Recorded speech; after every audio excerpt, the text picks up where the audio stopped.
I was a high school dropout and I wanted to get into construction to make a living and support my family. Went to work as a laborer, swinging a hammer, and just worked my way up into project management. Jumped out and started a company, and now we have upwards of 100 plus people. Oh, I've always wanted to be a carpenter since I was a little kid. And I remember building a birdhouse with my grandma when I was probably 3 years old, and just started hammering nails ever since. Just kept running with it, and here I am today. Started out as a laborer, and then I started running the equipment a little bit and got good enough where I was actually able to be employed as an equipment operator, which pays more.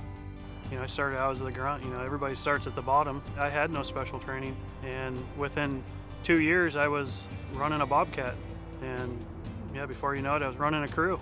Construction field provides all sorts of opportunities, anywhere from somebody who's looking just to get into the industry and provide general labor to the person that's more ambitious and wants to become a management type person. It's a great industry to get into. We are so short-handed on drivers right now. It's the way to go. I drove over the road for 30 years.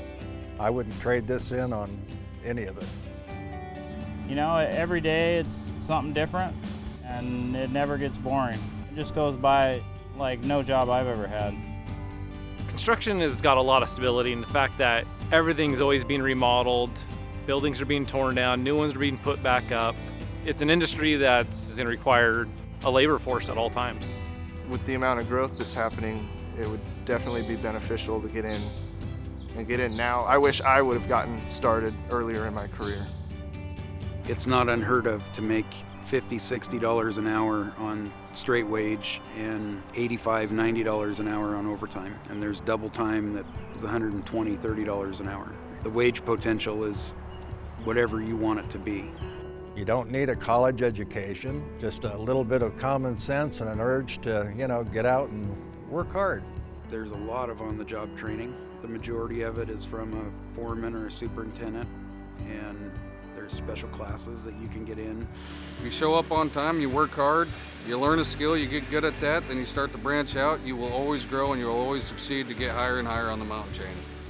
I find the most rewarding part of the job is having a sense of accomplishment and actually building something. It's something that's going to be there for a long time.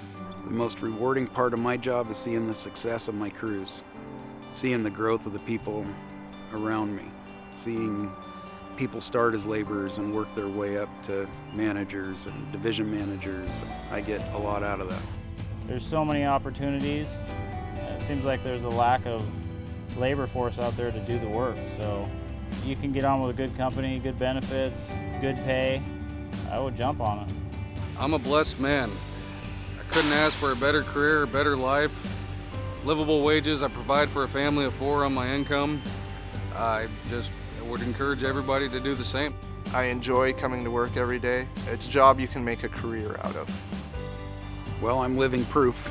You can do whatever you want to do in construction. You could be a laborer your whole life if that's what you enjoy doing, or you can become an operator or a framer, or you can own the company if you want.